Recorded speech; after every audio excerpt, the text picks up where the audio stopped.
Tactics and Practice podcast.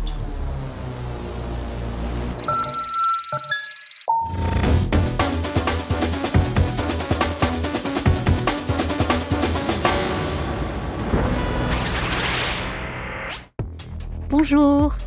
Welcome to The Future Behind Us, a podcast series where I am meeting internationally renowned artists to discuss with them the stories behind works that have become iconic. I will be asking these artists about the technological, the ethical, or even the legal challenges that they have encountered while developing their project. And I will explore in their company how the meaning of their work has changed over these past 5, 10, or 20 years. My name is Régine de Batty. I am a blogger, an art critic, a curator, and my guests in the podcast series are Trevor Paglen, Nora Al-Badri, Hubert Morgan, Gilles Magid, Paolo Pedercini from Molo Industria, Evan Ross, Mediengruppe Picnic, Sanela Jahic, Pinar Yoldash, and Maya Srekar. In this episode, I am talking with interdisciplinary artist Sanela Jahić. Here we go! Sanela Jahić is a multidisciplinary artist whose work explores questions such as the possible automation of creativity, the dehumanization of workers as a result of automated production processes, and the role that AI plays in enabling a transition towards authoritarianism. Jahic's artistic practice often involves collaborating with specialists of mechanical engineering, automation, software, and electronics. Hello, Sanela Jahić. How are you? I'm good. How are you? I'm good too. I'm happy I get this opportunity to talk with you. Sanela, thank you so much for having accepted this invitation. Well, I'm very curious about your background because you've been studying painting and now you are building machines, you are investigating the socio-political impacts of AI, you collaborate with engineers, with experts in health informatics. So how did you go from painting to all that? Yeah, it's been just a continuous journey. I never like being at a standstill. I always like to challenge the way I see certain things, to explore, to research. It enables me to learn new things, opens different questions. I also encounter different perspectives, and this is just the way of work that suits me. But yeah, I studied painting, and at the end of my studies, almost immediately, I started to question how you can subvert this classical notion format of painting. What is the future of painting in this contemporary, technologically supported world? And it led me to moving painting, moving image, I'd say. The term machine came later. And at the beginning, a machine was basically a mechanism for producing an image or a light and sound situation. And afterwards, I started exploring more the use of machine in art, and I dug deeper into the kinetic art rebirth in the 1950s, when there were these optimistic aspirations of the industrial world. So the technology was basically viewed as a means of progress, not means of alienation. And it showed in art too. So this artistic idiom was very forward-oriented, anti-traditional, and some art movements at that time wanted to sacrifice these illusions regarding art by demystifying the creation of artworks and this preconceived notion of art. What spoke to me was this agency for art to work like a corrosive element in society. And the artist being a collaborator, co-worker, a participant in different working groups.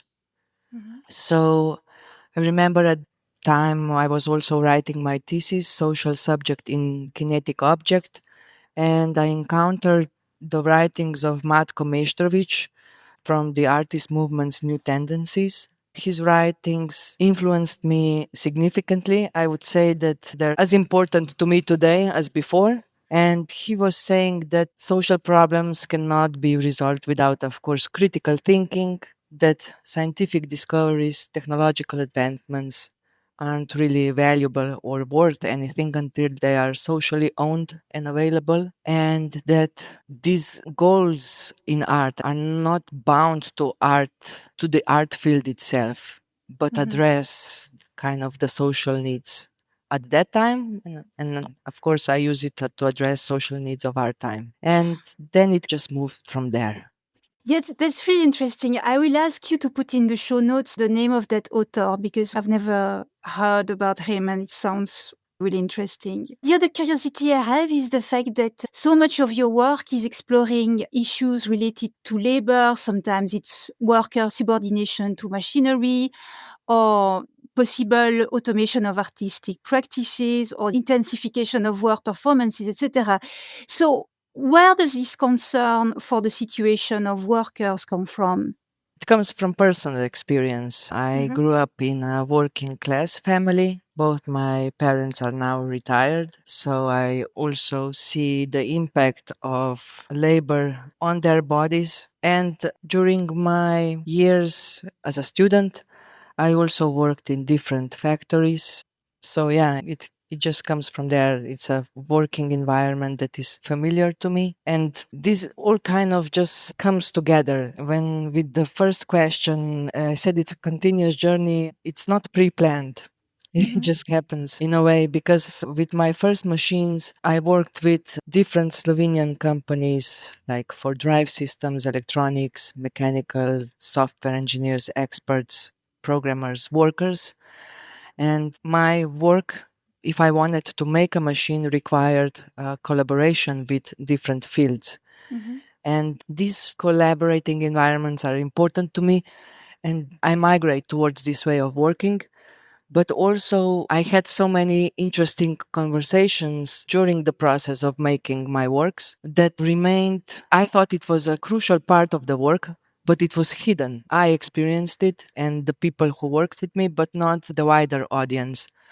At that point, I decided to ground these explorations of technology and the social and to go into the backgrounds of industrial production, to go into the backgrounds of environments that enable this kind of modern technology, where my conversations happened. Yeah, maybe that's a stupid question, but you could not have done that with paintings? When I started, this wasn't on my mind. It just went from one question, then getting experience from that, affecting the way I was seeing things. And then I went on to another question and it just went from there. So it's a progression. It was not something I thought of just at the very beginning. So throughout your career, you have looked at labor as it is performed by workers in factories, but also as it is performed by artists.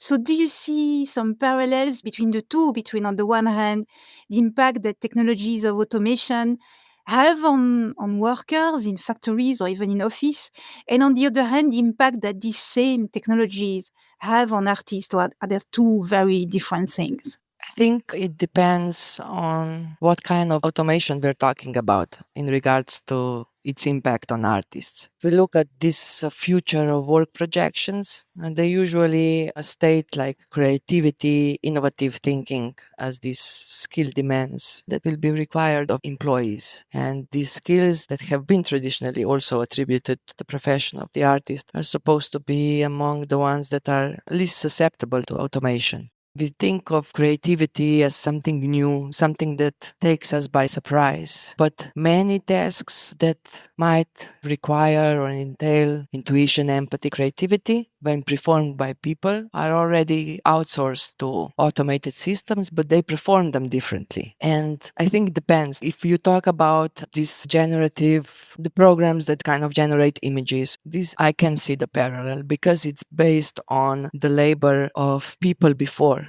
on the creative outputs that already exist. So on these large data sets that are taken from different styles, it's easy to emulate a style of Mondrian with a computer program because this already exists.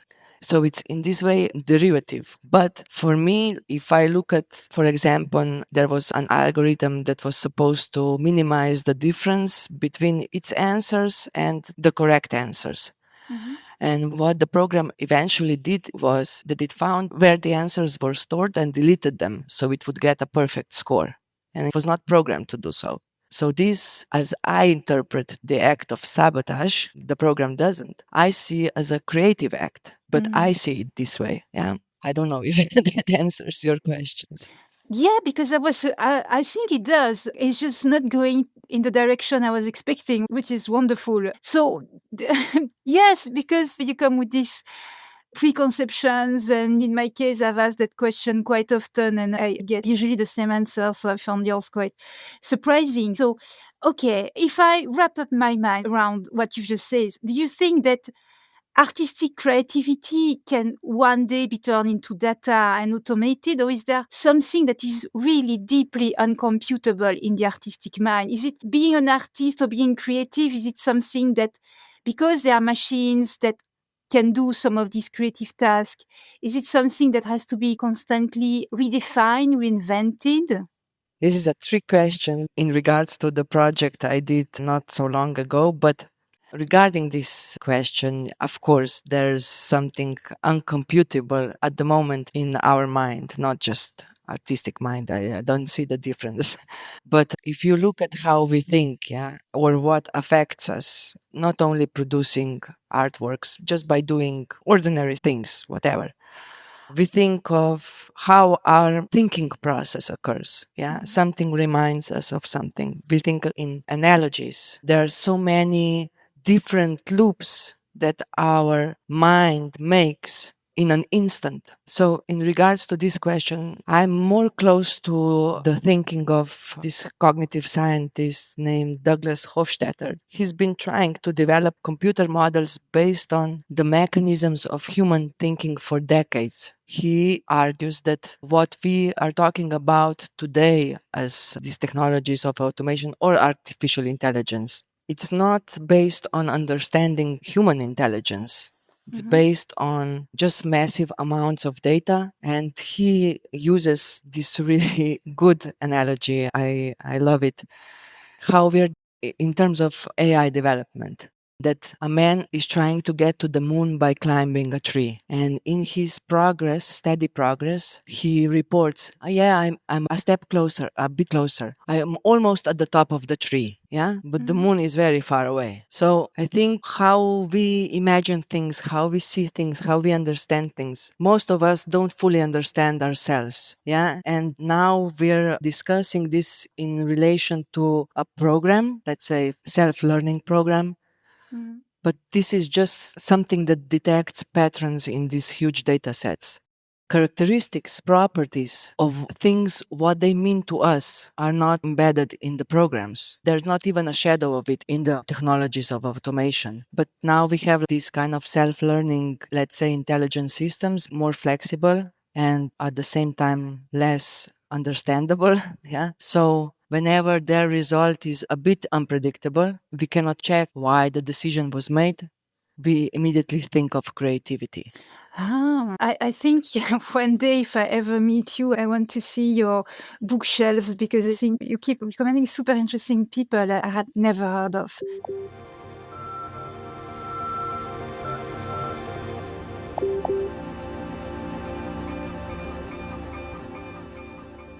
So let's have a look at one of your work. It has, I think, a very beautiful title. It's called Uncertainty in the Loop. And for that piece, you converted all your artistic works, your research, your interests of the previous years into data. And you then delegated the decision-making process to a predictive algorithm. So it's what you were explaining just now. So what was the outcome of the machine forecast? What did it decide that your next artwork would be? And was it something exciting? I guess you're going to say no, but was there anything surprising in it? The outcome for me was surprising. I know that when we talk about predictive algorithm, we think about rolling out combinations of prior existing data, and that happened in the first stage. Yeah, it enabled this very small step into the future, not this big leap. So at that point, I decided to provide the machine a look at what I was researching at that time. Yeah. And my thoughts were completely disorganized, just things that kind of caught my attention. And then this, let's say, every word from every text that passed in front of my eyes, you talked about my bookshelves, enriched the data set.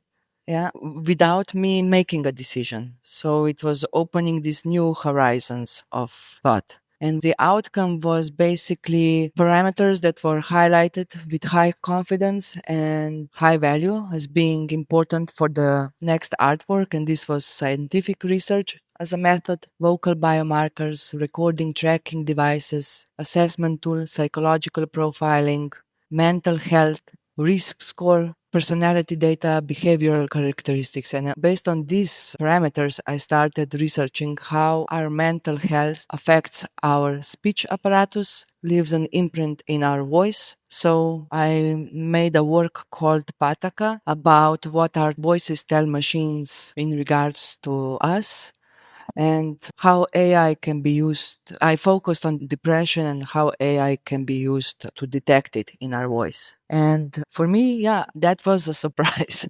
Actually, I never thought that I would end up producing an artwork that focuses on mental health. I would have never taken on a project about depression, human voice, without this algorithm. But after looking back, I understand now better what prompted this kind of result. But then it sounds like a very specific and very scientific topic, the impact on the voice and the emotions. So did you do this next work on your own? Did you find some scientists who could help you and could check what you were doing? Yeah, basically, when I got these parameters, these were for me like building blocks. Let's say like Lego blocks. Yeah. The way I put them together or the way I assemble something out of them is still up to me. Yeah. Still my decision. So it's not this cemented, really rigid framework. It still allowed me a lot of play, let's say. And one of those was, for example, working with these African gray parrots, which I used as proxies. And when I started researching how the state of your mental health leaves a fingerprint in your voice, I contacted Dr. Nick Cummins. He's from the Department of Biostatistics and Health Informatics, Institute of Psychiatry, Psychology, Neuroscience, King's College in London, and Dr. Jude Dinley, and she's a postdoctoral researcher at the Chair of Embedded Intelligence for Healthcare and Wellbeing at the University of Augsburg in Germany. And we worked together. We met and also had many conversations then online about how AI is used in this way, the ethical dilemmas regarding a whole range of issues, differences between academic, commercial research, and that's all kind of combined within the artwork. How are academics welcoming the proposal? So I'm wondering, how did you work with them? Were they just having the role of advisor and telling you, oh, you should have a look there and you should read this book? How do you work with these academics? No, they do research as well. Yeah. So we talked about their research. In what way, for example, voice samples are collected. What are vocal biomarkers? How to detect, extract them, which are important. What happens with the voice when an individual is depressed? What does technology look for? And then also what would be result of ultimately detecting a condition? So what would be the next steps? These kind of things. I think it's a learning process in both ways because what ended up happening was when I used the parrots and I taught them this three-syllabic sequence pataka, which is basically this diadodokinetic tool. It's an assessment tool. When, for example, somebody is depressed, his speech stutters, the voice doesn't fluctuate. Yeah, it's monotonous, it's dull. And that's why, some people describe it as lifeless. And with this sequence pataka, you have to produce this sequence of rapid and very alternating sounds. And for somebody who's struggling, this is a difficult task. And I used this tool and I found owners of these African gray parrots and they taught them this sequence. Every parrot was basically speaking with the voice of the person who was living with it. So there are different voices that African gray parrots are famous for imitating.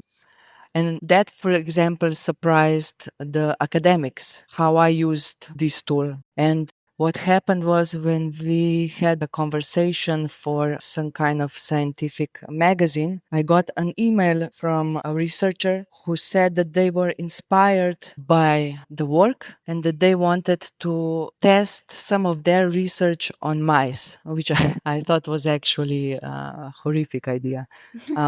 So I don't know, is this an answer or not? No, that's an answer. I'm obviously very sorry for the mice, but it's interesting that the work of an artist can actually feed or inspire the work of researchers, because I don't know if that happens very often.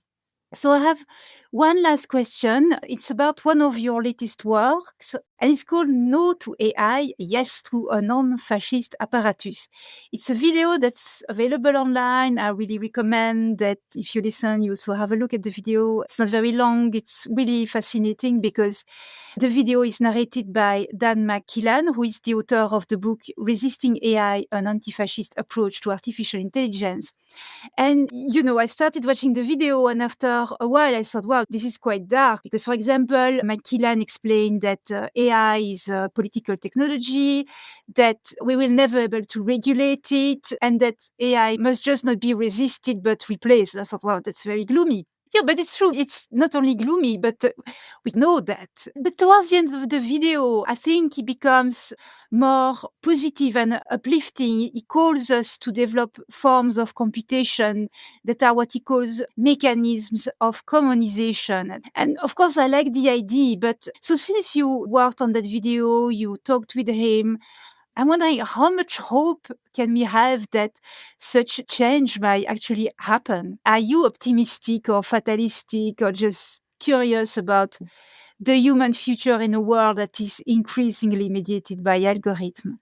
Oh, yeah, of course, I'm curious. I think, in regards to the hope that such change may happen, I think the change is already happening. There are just different cells all around. If you look at them and connect them, you can see there's just a bigger movement already emerging. For example, like Amazon workers against surveillance. This is one. And it's a network. It's not just based on one specific location, it's on many because the problems are general. So, without a doubt, I am optimistic about changes. Human future, I cannot predict. I don't have a capability to think exponentially. But then talks about people's councils. He also describes what they are and workers' councils. And these are already formed. For example, workers' councils. You can find them in self organizing workers' movements. And I think because these things are very complex, it's hard to fully understand them. There are so many questions in terms of regulation. I agree with Dan. Yeah, there's just too many factors involved. Profit, company, also blindsidedness by people. And this work is specifically aimed at socially applied AI, the tools that are used for targeting specific groups. And I think I'm optimistic, but I'm also worried about. I'm worried that sometimes I feel like autopilot. Yeah. I or people I know, usually we struggle when things are uncertain. And at that point, we try to seek professionals, experts to help us make sense of that uncertainty. And with some social issues that are complex, I'm afraid that we are not tackling them. There's a kind of air of uncertainty around them, and we just outsource them to these automated systems. And in that way, we free ourselves of responsibility of making a decision. And I think this is a crucial point. Just outsourcing the responsibility to a program. I think this is game breaking. Wow, you're optimistic but also quite realistic. So thank you, Sanela. I think this is a kind of thought-provoking end of a discussion. I do hope we meet in real life one day, preferably near your library. Of course, you're welcome to come. Okay, so if you're listening and you want to know more about Sanela's work, do check out her website. The address is sanelajahic.com, but you will find the exact link and more in the show notes. So thank you, merci, au revoir. That's it for this episode. Thank you for listening. The Future Behind Us is a podcast series conceived and conducted by me, Régine Debatty, for the 25th edition of the Pixel Point Festival curated by Aksioma Institute for Contemporary Art as part of Go 2025 Nova Gorica Gorizia, European Capital of Culture. Thank you to Yanis fucking Yansha for the invitation to take on this challenge and for his precious collaboration and assistance in the curatorial process.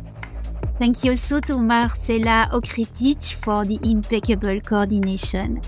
The editing, the music, and the audio post-production are all by Gasper Torkar. Next week, designer, artist, and professor Pinar Yoldash will discuss prosthetic labia, feminist technoscience, and living in a city governed by an AI that loves you. All episodes are available at aksioma.org/podcast, on the website of the Pixel Point Festival, and on all major podcast platforms by typing tactics and practice in the search bar. For more information on the context, the participants, and the partners involved, see the link in the description. That's it for now. Bye everyone. Au revoir.